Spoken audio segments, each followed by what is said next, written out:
20 Infinity.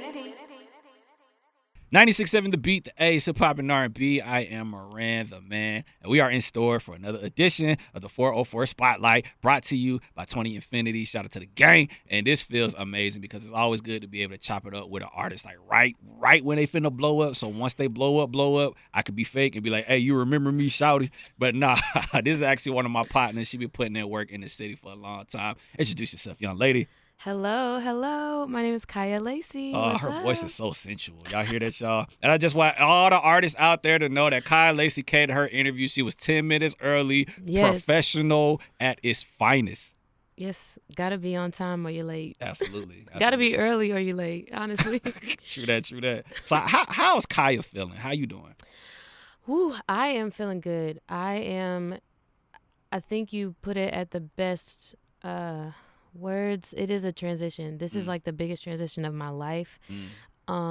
Literally 0 to 100. It went from, okay, yeah, things are kind of picking up and looking up to like, drop everything. You need a plan. You need a team. You can't do this by yourself anymore. And so that's where I'm at. Just like making sure I have people that I can trust on my team, because there is no way you can possibly do all of this by yourself. It's just too much. It's a lot. So how did you get to this point? Did these people reach out to you? Did you reach out to them? Or these people that you know? yeah. So as far as my team, right now my manager is Ninja Noise from ABL Radio. Remember back in the day? Yeah. Shout out to ABL. Danny. Yeah, Danny is my manager. And I have an assistant, Lene. She's from Nashville. She's actually been my intern since 2015. Wow, that's tight. She started as an intern right when things first started to pick up, and then things kind of slowed down, and then things picked up again. She's been with me the whole ride. And then I have like a brand consultant / makeup stylist, Kenya. She's in Nashville. But that's it. That's us and me. And we all kind of cross the lines of like, you might have to pick up the pieces here. Or you have to stay in Atlanta. I might need you to come to Nashville. You got to come to Toronto. So it's all, we all have our roles. And we actually have a meeting today to like clarify some things, because it's been like a lot to take in. And it's just new things coming on the table every day. And it's like, who does this? Like, oh, Kiya, you do it. And it's like, okay. So it's a lot of learning, a lot of balancing a lot of my personal relationships I've built in the industry, and saying, okay, this is professional, and no, you can't text me for the show. No, I'm not pulling up for free. This is a full-time thing now. And when I was a server, shout out to all servers and people grinding, I was a server for 7 years. It was a little more lax. I would do a free show. I would do, a quick gig for X amount of dollars. And now, no, my life depends on it. And I think once you take that risk and dive into being a full-time creative, you can't chill. Ain't no chill. Ain't no text. Ain't no DM. It's email me. I need to know all details. My manager has access to my email. I don't have time to stop and explain it to her and email her and tell her what's going on. Send me email with all the details. And it's just like that transition between developing personal relationships with people and moving over to business is difficult. And some people get offended and, oh, you think you're all that now? You think you're this? And it's, no, I'm a full-time creative now. Right. So how do you deal with that? Because, I've been knowing you for a few years now, and I know that you made the transition from Nashville to just come to Atlanta. Yeah. And a lot of people think that you can just come to Atlanta and make it tomorrow. Woo, You know what lies. I'm saying? Yeah. So really, let's talk about that aspect of your journey, because this has not been easy for you. Not at all, man. Like, I tell this story all the time, and I will tell it a million times because it always inspires somebody new. I used to come out here just because of department store and Tumblr.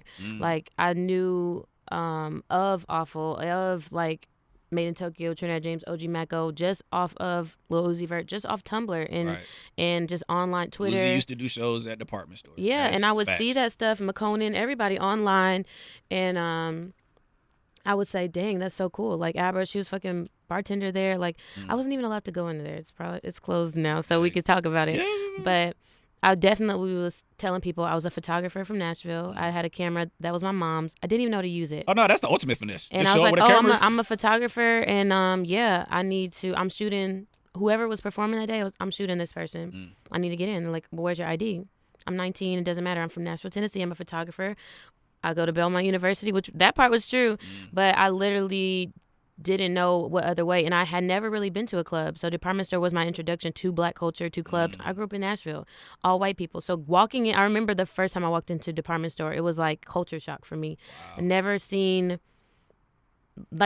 black people with different color hair and chains and grills and with money like this. Like I never seen that before. I never seen that culture. So department store introduced me to Atlanta and into a lot of other things. I didn't know what lean was. I didn't know what a lot of things were. I didn't know anything. I didn't know any of the songs. People are like jumping around and I'm like, what is this? I didn't understand that culture. I grew up I went to a Christian white college. Right.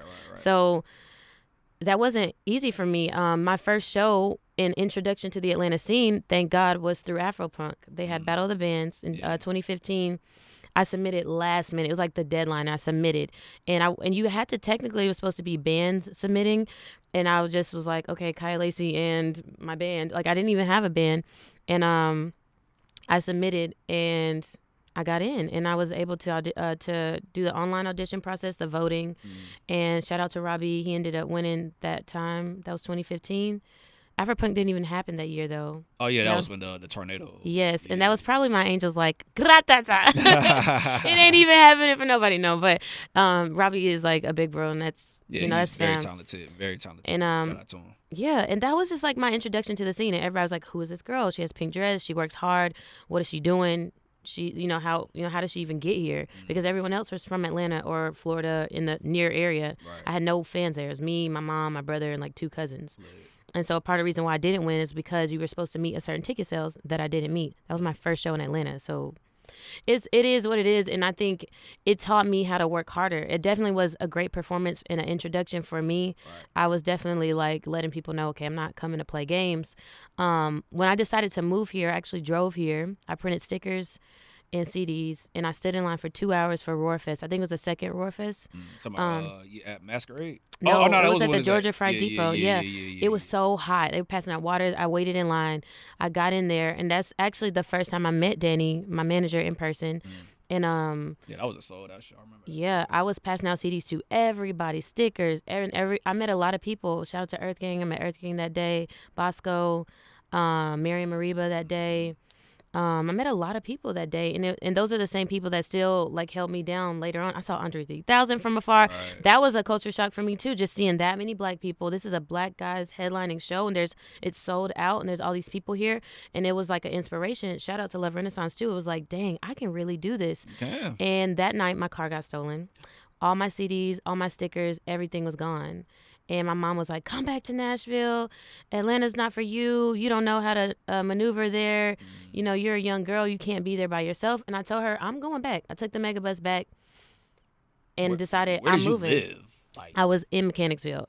I didn't know. It looked nice. It Typical Atlanta. Typical Atlanta. The gentrification got my ass. It looked so nice. It was like, it looked like, okay, people were walking dogs. One street over, it was like ratchet. And I'm like, okay, the school, Spelman and everything, it's like near everything. I thought it was a nice area. I'm like, this is near colleges, Whole car. They stole my whole car. I believe it. That sounds like Atlanta. That was my introduction to Atlanta, though. So you survived. And I just had to work hard. I was working at Top Golf. I met a lot of celebrities there. That kind of like, that removed the culture shock from me. Like, right.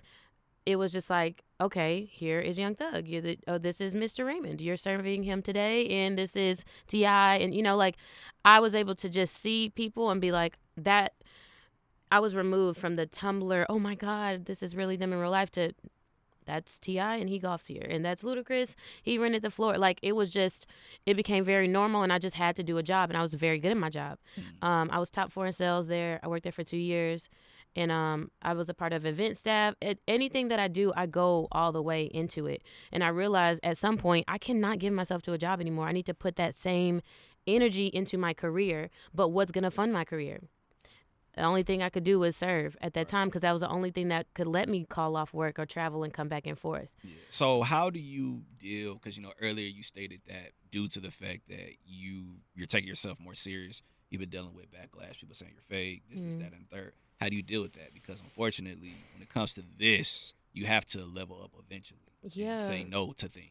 Man, this, honestly, I'm trying not to cry, because this cry, is okay. hard. You can cry, bro. Like, it's okay, bro. You can cry. Yeah. We want to talk. We're talking to Kiya Lacey. This is the real Kiya Lacey. You can cry. It's all good. It's hard because it's like y'all saw me. I used to dance on 2nd Avenue and Broadway downtown Nashville for money. I used to sing for money. I used to stand with posters like, yo, I just need $1. Walk into barbershops with CDs. Like I hustled the long routes from 15 to now I'm 24. And so for people to, oh, you're acting different, or you think you're better than that, you act like you're better. I'm confident. And it took a lot to gain this confidence. I didn't even feel confident in myself as an artist till I was like 22. It might have looked like I was confident because I posted a lot, but I wasn't confident in my writing, my singing ability, my looks. Very insecure about my weight, my hair, my ethnicity, my everything. I was insecure about everything. So now I am confident. I am myself. I can show up in a tall tee and not give a fuck. I can show up. Thank you. I can show up with no makeup on and put a little lip gloss, a little blush, and I don't care anymore. And it's like, because that shit don't matter. I felt like I was a character at first and I was trying to be this person so it could aesthetically please no, I'm just being myself, and people are saying I'm different, I'm acting different. No, I was never confident. I was in abusive relationships. I was abusing myself. I was being manipulated by previous managers and being manipulated by my family to tell me I had to be a certain person. So for people to tell me I'm acting different, no, this is a reintroduction to myself. And I listened to Miss Education of Lauryn Hill when she did the MTV Unplugged, and she was like, she said I had to reintroduce myself to my family, to everybody, because y'all had never met me before. I was never this person before ever. I had to be Harpethal Kiya, Belmont Kiya, country singer Kiya, this Grammy Foundation representative Kiya, this person Kiya. I had to be a robot, and now I remove all of those expectations and I am my true self. So yes, I'm acting different, but I'm acting like myself. Right. I mean, you didn't do all this work just to stay the same. Right. And it's like, why do y'all... now that I do a lot for people that I care about, especially other artists. If I'm passionate about you, I support you, I want to see you win. It's like, yo, you need to do this. I think you should do this. And it's never like, because I'm better than you. It's like, nah, this is some shit that I've been through, and I'm trying to look out for you so you don't go the wrong way. You don't have to do what I say. It's just advice. And people take it as me thinking I'm better or trying to flex on them. I don't have nothing to flex on. Right now, I'm Airbnb to Airbnb, hotel to hotel. I don't have nothing to flex on you about. I have a lot of opportunity and I have a lot of access, but the money is on the way. This is a transition. Don't automatically you rich as hell. Nah, you do the struggle process, and I know my shit is about to level up. I see it. I see the checks pending. Invoices are being sent. I know it's coming to me, but it's crazy that people take my advice or me loving on them and saying, ooh, boo, I think you should do this, as, oh, you think you better, you trying to flex. That hurts. And my family, like, even I went back to Nashville and it was a lot of mixed reviews. Like, you look like a stripper. Somebody asked me if I was doing porn, if I was an escort. And it's like, do y'all know me at all? Do y'all know my relationship with God at all? Do you know where I come from at all? Do you know my morals at all? And honestly, if I was a stripper, I'd be in Paris on vacation right now. Like, what are you or if I was an escort, like, or a porn star, you think I would be chilling at fucking Flamingo in Nashville, just chilling at a bar? Nah. Like, with y'all? What? Peasants? No, if I was an escort, I would be like, peasants. You stupid. No, but it's like, it's crazy that people just can't see a young woman winning and it not be associated with sex or escort. And shout out to sex workers. Like, I have much love for them, or anybody that's a stripper, whatever. Do what you got to do to grind. But why do I have to be doing that for me to be successful? No, sir. Do you want me to flex on you? No, I'm working with these brands. They reached out to me. I'm pitching my ideas. I'm sending sponsorship decks. I'm building my EPK. I built my own website. I'm grinding. I'm showing up to these meetings as myself, and they want me as my true self to represent their brand because they know what I'm about. They see my end goal. So talk to us about these opportunities, because you named like 3 cities from Toronto. I'm just saying, like, let's really, really talk about what you have going on, because again, you know, what you have going on for everybody listening, watching, whatever, this didn't happen overnight. No. You know what I'm saying? So talk to us about certain things that you have coming up that we can look forward to. Okay, so first I'll just briefly talk about my introduction into Spotify Secret Genius. Let's get it. So, I met PK before I moved here. He was managing one of my friends, India Shawn. Shout out to her. Beautiful. Dope artist. We have been friends on Instagram when she did the St. Heron project with Solange. And I was like, oh my God, I was fangirling. I was like, I want to open up for her one day. I actually just found the post when, like, I had manifested, I'm going to open up for India Shawn one day. And that was like a big deal for me. And so when I did that, I met PK. The show was at Negril. Shout out to Negril. That food is amazing.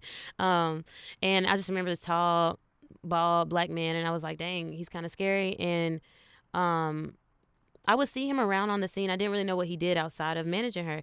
And then they went through a little transition. Fast forward, I would see him, and then 2018, 2017, 2018. He came into the restaurant I worked at, and he was like, "What are you doing here?" And I'm like, "I am a server. I pay for my." He was like, "You don't have an investor. You're not signed." No. He's like, "Your Instagram numbers are crazy.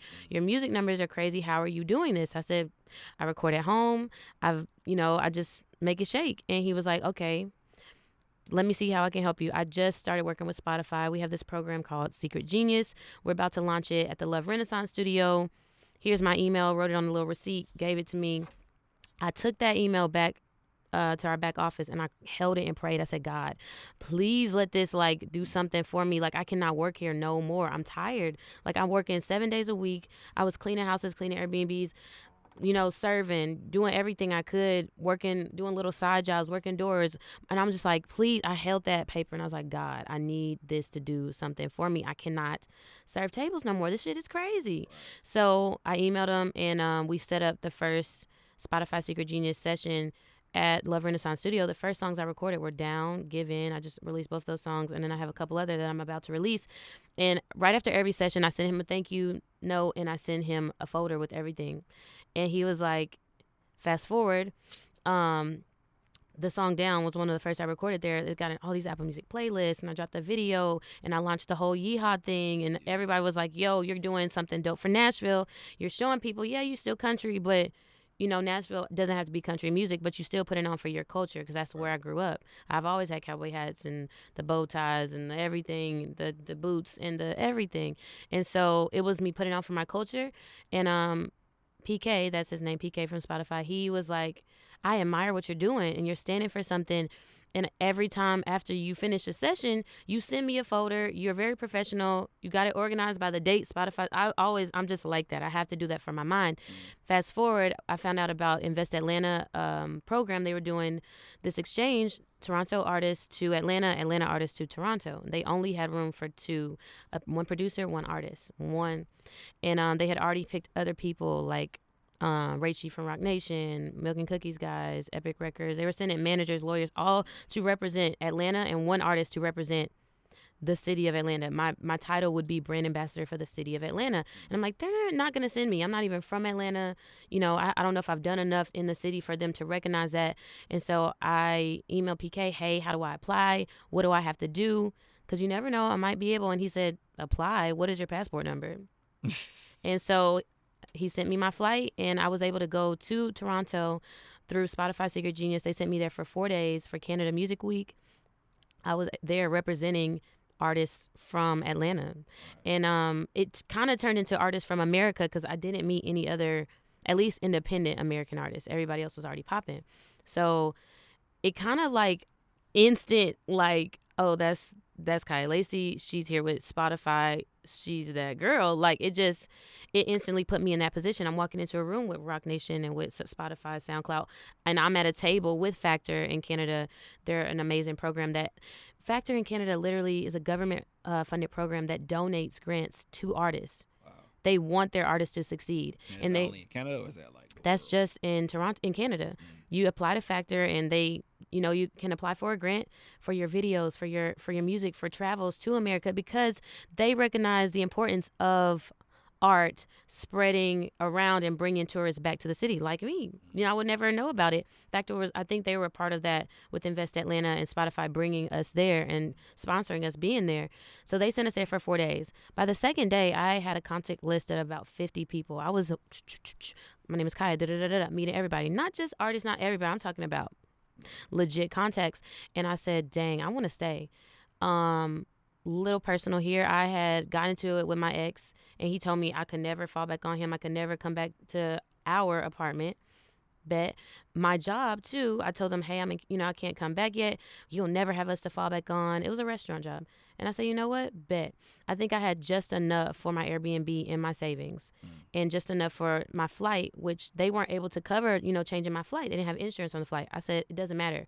I stayed an extra week. And I was in the studio every day. I had photo shoots. I was at an event every day. I was able to link with Red Bull Canada, Spotify, was still kind of looking out. They were like, are you good out there? You in another country? And I stayed by myself. I got an Airbnb and I just hustled for extra week. And shout out to Remix Project as well. Gavin with Remix Project. He was like a guardian angel out there for me too. Just always looking out and making sure like, yo, you good? Do you need an Uber today? Like, did you eat today? Like, cause I was by myself, but there was no fear in my heart. Canadian people are really nice. So I had no fear. I was like, look, I live in Atlanta. I done been through some things. Y'all, I'm good, trust. But Toronto got a little ratchet side, but it was just sounds like it could really be like a movie, It does. It is like a movie, and I can't wait. I want to write a book because it's like some of this stuff is unbelievable that I've been through. Like I look at it like, wow, how is this even my life? And I so much has happened, like near-death experiences, car accidents, abuse, everything. It's like this has to be a book or a movie or a Netflix series, something. And I had a camera crew. Shout out to the Water Boys in Canada. They followed me just for 4 days when I stayed the extra week, and they were like, you need a HBO series, like you need a TV show.